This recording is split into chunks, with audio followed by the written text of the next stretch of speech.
আমাদেরকে সময়ের প্রতি গুরুত্ব দেওয়ার কথা বলা হয়েছে, যা প্রতি মুহূর্তে আমাদের কাছ থেকে হারিয়ে যাচ্ছে। মুফাসসিরদের বিভিন্ন মন্তব্যের সূক্ষ্ম ব্যবহার বা ব্যাকরণগত পর্যালোচনা আমাদের কাছে কিছুটা কঠিন লাগতে পারে, কিন্তু আসুন আমরা ভেবে দেখি এটা কিভাবে আমাদের কাজে লাগতে পারে। আমাদের দিনে 24 ঘন্টা সময় আছে। এর মধ্যে কয় ঘন্টা আমরা ঘুমিয়ে কাটাই, কয় ঘন্টা আমরা কাজ করি, কয় ঘন্টা আমরা দুনিয়ায় সঞ্চয়ের কাজে ব্যবহার করি, হয়তো দুনিয়ার বিল পরিশোধ করার কাজে, কিন্তু কয় ঘন্টা আমরা আখিরাতের বিল পরিশোধ করার কাজে ব্যবহার করি, কয় ঘন্টা আমরা আল্লাহর হিসাব নিকাশের সামনে দাঁড়ানোর জন্য নিজেদের প্রস্তুত করি। এখানে বাৎসরিক একটা হিসেব আপনাকে দিতে হবে, কিন্তু আসল হিসাব সামনে আসছে, যেখানে আমাদের প্রত্যেকটি কাজের হিসাব আমাদের দিতে হবে। আমি এটা সবসময় বলে থাকি, এই সূরা আসর শব্দটির ব্যবহারের তাৎপর্য হলো এখানে একটা দিনের অংশ বোঝানো হয়েছে। আল্লাহ আমাদেরকে আমাদের পুরো জীবনকে তুলে ধরেছেন, যদিও এটা কেবলমাত্র একটা দিন, মাত্র একদিন। আপনি যদি একদিনের জন্য আপনার জীবনকে পরিবর্তন করতে পারেন, তাহলে আপনি আপনার জীবনকেই পরিবর্তন করলেন। কারণ অনেকেই জানেন, অনেকে এখানে ফুল টাইম চাকরি করেন, অনেকে ফুল টাইম ছাত্র, অনেকে সবসময় বাসায় থাকেন। এই দিনগুলো প্রায় একই রকম হয়ে থাকে, একই কাজ, একই রুটিন, একই কাজ বারবার করতে হয়। তাহলে আপনি যদি আপনার দিনের একটা অংশকে পরিবর্তন করতে পারেন, আপনি আসলে আপনার জীবনের একটা অংশকে পরিবর্তন করলেন। আপনি আপনার জীবনের অংশই পরিবর্তন করলেন, আর এই পরিবর্তন করার সময়টা চলে যাচ্ছে। আমি আপনাদের একটা পরামর্শ দেব, এটা তাফসীর নয়, বরং আমার নিজের পরামর্শ। তা হলো, রমজানে আমরা আমাদের পরিবর্তন করি, আমরা ঈদের সময় বিভিন্ন পরিবর্তন আনি, আমরা বিশেষ কোনো অনুষ্ঠানে আমরা আমাদের নিত্যকার রুটিনের পরিবর্তন আনি, হয়তো পরিবারের কোনো সদস্যদের মৃত্যুতে, হয়তো সন্তান জন্মের উপলক্ষে, ইত্যাদি কারণে আমরা এই পরিবর্তনগুলো আনি। এরপরে আমরা আবার আমাদের রুটিনে ফিরে যাই, কারণ আমাদের কোনো তাড়াহুড়া কাজ করে না। আপনি দেখবেন, আপনি কখনো বলবেন না, আমি আগে ঠিক 9টায় কাজে যেতাম, আমি এভাবে কিছুদিন গিয়েছি, কিন্তু এখন আমি কিছুটা অলস হয়ে পড়েছি, এখন আমি 10টায় বা 11টায় যাই। আপনি এমন বলবেন না, কারণ আপনি জানেন যে আপনি তাহলে বরখাস্ত হবেন। আপনি জানেন যে আপনাকে সেখানে সময় মতো থাকতেই হবে। আসলে আপনি নিজেকে এমনভাবে তৈরি করেছেন যেখানে আপনাকে সময় মতো থাকতেই হবে। আপনার প্রতিদিন সেখানে সময় মতো উপস্থিত হওয়া ছাড়া কোনো উপায় নেই, এছাড়া আপনার কোনো পথ নেই। এভাবে ভাবার কারণে আপনার ধারাবাহিকতা ধরে রাখা সহজ হয়েছে। এখন আর এটা তেমন কোনো কঠিন বিষয় নয়, আপনাকে এটা করতেই হবে। এই নিয়ে দুইবার ভাবার প্রয়োজনও নেই। কেউ আপনাকে হয়তো বলল, ভাই তুমি এটা কিভাবে পারো? আমাকে এটা করতেই হবে। কিভাবে পারি জানি না, আমাকে শুধু এটা এভাবেই করতে হয়। আমরা যদি সত্যিকার অর্থে বিশ্বাস করি, যেভাবে আমরা বিশ্বাস করি যে আমরা যদি সময় মতো উপস্থিত হতে না পারি তাহলে আমরা চাকরি হারাবো, আমরা যদি সত্যি সত্যি বিশ্বাস করি আমরা একটা ক্ষতির দিকে এগিয়ে যাচ্ছি, আর এখানে এমন কিছু আচরণ আছে যা আমাদের মধ্যে আনতে হবে, যেমন নামাজে নিয়মিত হওয়া, উদাহরণস্বরূপ খারাপ কাজ থেকে বিরত থাকা। যদি আমরা সত্যি বিশ্বাস করি যে আমাদের আচরণের পরিবর্তন না হয়, তাহলে আমরা ক্ষতির মধ্যে পড়ে যাব, যেভাবে আমরা চাকরি হারাই। আপনি দেখবেন, কোন ইমিগ্রেশন অ্যাপয়েন্টমেন্টের জন্য মানুষ দেরি করে না, সেখানে মানুষ 2 ঘন্টা আগে গিয়ে বসে থাকে।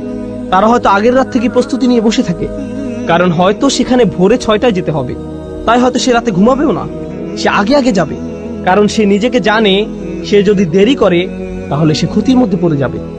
আমরা যদি সত্যিকার অর্থে বিশ্বাস করি যে এমন আচরণ আমাদেরকে ক্ষতির মধ্যে নিয়ে যাবে, তাহলে একটা দিন পরিবর্তন করা আসলে পুরো জীবনকে পরিবর্তন করাই খুব সহজ হয়ে যায়।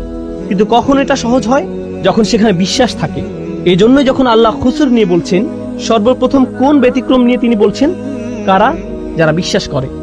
এটা কিন্তু সাধারণভাবে বলা নয়, আচ্ছা যারা বিশ্বাস করলো তারা বেঁচে গেল, না। আমরা এখানে এমন সাধারণ বিশ্বাসের কথা বলছি না, এটা হচ্ছে সত্যিকার গভীর আস্থা। আমি যা করছি তা সরাসরি আমার সফলতার সাথে যুক্ত, সরাসরি আমার ব্যর্থতার সাথে যুক্ত। তার চেয়ে ভালো আমি আমাকে পরিবর্তন করি, তার চেয়ে ভালো আমি তাই করি যা আমার করা উচিত। এটা শুধুমাত্র আসর শব্দে এমন বোধ আসা উচিত। এটা যেভাবে চিপে বের করে দেয়, নিঃশেষ করে দেয়, আর আমার এত সময় নেই। এখানে যারা ছাত্র আছেন, আপনার হয়তো কোনো অ্যাসাইনমেন্ট আছে আর আপনি সেটা ভুলে গিয়েছেন, আর সময় চলে যাচ্ছে।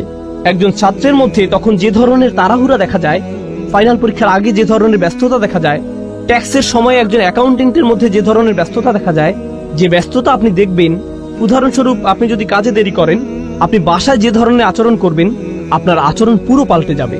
আপনি কোনোভাবেই দেরি করতে চাইবেন না, আপনি সবার সাথে এমন আচরণ করবেন যেন কাউকে আপনি পাত্তা দেন না। আপনি সকালের খাবার কিছুরই তোয়াক্কা করছেন না, আপনি চলে যান, কারণ আপনার ব্যস্ততা আছে। আপনি জানেন যে আপনি যদি না যান তাহলে আপনি সমস্যায় পড়বেন। আপনি পুরোপুরি জানেন।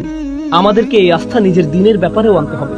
আপনার বস যদি আপনাকে বলে, আমি কসম করে বলছি তোমার সমস্যা হবে, যদি আপনার বস এটা বলে, সে যদি বলে আমি কসম করছি সে হয়তো অফিসে আসলো, সে আপনাকে নির্দিষ্ট করে বলল না, সে বলল প্রত্যেক কর্মচারীর বিশাল ক্ষতি হবে, আমি কসম করছি তোমাদের প্রত্যেকেরই ক্ষতি হবে, এবার অনেক বড় লোকসান হবে। আপনি কি মনে করেন সে যখন চলে যাবে আপনাদের মধ্যে কি কেউ বলবে হ্যাঁ হ্যাঁ আমার কিছু হবে না, আমি ঠিক আছি? না, সে নির্দিষ্ট করে কিছু বলেনি। সে বলেনি কিছু কর্মচারীর ক্ষতি হবে, সে বলেনি ওই যে তার ক্ষতি হবে। তিনি বলেছেন প্রত্যেকেরই ক্ষতি হবে, আপনাদের সবার ক্ষতি হবে। আর আপনারা অচিরে লক্ষ্য করবেন যে সময় চলে যাচ্ছে, ক্ষতির সময় এগিয়ে আসছে। আপনারা খুব শীঘ্রই বুঝতে পারবেন যে আপনারা কতটা ক্ষতির মধ্যে আছেন। এখন যখন আপনি এটা শুনবেন, এই দুনিয়ায় আপনার জন্য একটা ব্যস্ততা কাজ করবে। আপনার মনে হবে, ও আল্লাহ, আমার এখন কি করা উচিত? তিনি কি করতে চান? তিনি কেন রেগে আছেন? এমন কিছু কি আছে যা আমরা করছি না? এখন চিন্তা করুন, যখন আপনার একটা চাকরি থাকে, বলে রাখি আমি আপনাদের এই উদাহরণগুলো দিচ্ছি যাতে আপনারা এই সূরাটি আরো ভালোভাবে বুঝতে পারেন ইনশাআল্লাহ। মুসলিমের জীবনে এটা একটা গুরুত্ববহ সূরা। এটা একজন মুসলিমের জন্য এমন একটা উপহার যা আল্লাহ মাত্র 3টে আয়াতের মাধ্যমে দিয়েছেন, যা আমাদের জীবনকে পরিবর্তন করে দিতে পারে। তিনি আমাদেরকে পুরো কোরআন মুখস্থ করতে বলেননি, শুধু সূরা আসরটা মনে রাখবেন। সুবহানাল্লাহ, দেখবেন এটা কিভাবে আপনার জীবনকে পরিবর্তন করে দেয়। এখন চিন্তা করুন, আপনি একটা চাকরি পেলেন, আপনার বস আপনাকে বলল তোমার কাজ 4টি। প্রতিদিন আপনার কয়টি কাজ আছে?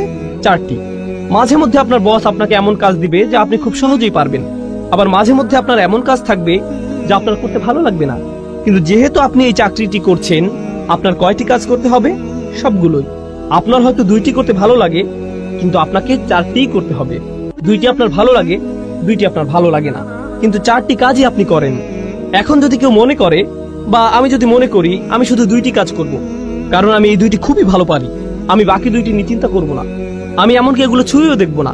বস যখন দেখবে আমি এই 2টি কতটা ভালোভাবে করেছি, সে কি বাকি 2টির কথা ভুলে যাবে? এগুলো নিয়ে কোনো সমস্যা হবে না? তাহলে আপনি বাকি 2টি কাজ করলেন না। আপনার বস 1 সপ্তাহ পর আসলো, কত দূর করেছো, কাজের অগ্রগতি কি? আমি প্রথম কাজ 2টি শতভাগ করেছি। ও আচ্ছা, বাকি 2টির কি অবস্থা? আসলে আমি এই 2টি করব না, কিন্তু দেখুন আমি এই প্রথম 2টি কত ভালোভাবে করেছি। এই লোকের কি অবস্থা হবে? আপনাদের কি মনে হয়, সে কি তার চাকরিটা ধরে রাখতে পারবে? আপনি যদি সম্পূর্ণভাবে সেগুলো নাও করেন, আপনাকে যে 4টি কাজ দেয়া হয়েছে সে 4টি কাজ আপনাকে করতেই হবে। আপনি হয়তো শতভাগ করতে পারেননি, কিন্তু আপনাকে প্রত্যেকটির অন্তত 70 ভাগ কাজ হলেও করতে হবে। এটা কোনো একটা কাজের 100% করার চেয়েও ভালো। বুঝতে পারছেন? তাহলে যখন আল্লাহ 4টি কাজের কথা বলছেন, ইল্লাল্লাযীনা আমানু ওয়া আমিলুস সলিহাত ওয়া তাওয়াসাউ বিল হক ওয়া তাওয়াসাউ বিস সবর, তখন আমরা বলি ঈমান। আমাদের ঈমান নিয়ে কাজ করতে হবে, কিছু ভালো কাজ। আর আর বাকিগুলো, ওগুলো তো আলেমদের জন্য, ওগুলো শায়েখদের কাজ, ওগুলো দায়ীদের কাজ, ওগুলো অন্যরা করবে, এগুলো আমার কাজ নয়। তাহলে আপনি এখানে কি করছেন? আল্লাহ বলেন এই 4টি কাজ যারা করবে না তাদের প্রত্যেকেই বিশাল ক্ষতির মধ্যে আছে, কিন্তু আপনি শুধু 2টা করছেন, বা 1টা বা 3টা। ব্যাপারটা এমনই, আপনি এর মধ্যে থেকে বাছাই করছেন যে আপনাকে ক্ষতির মধ্যে নিয়ে যাবে, এর কোনো ফলাফল পাবেন না।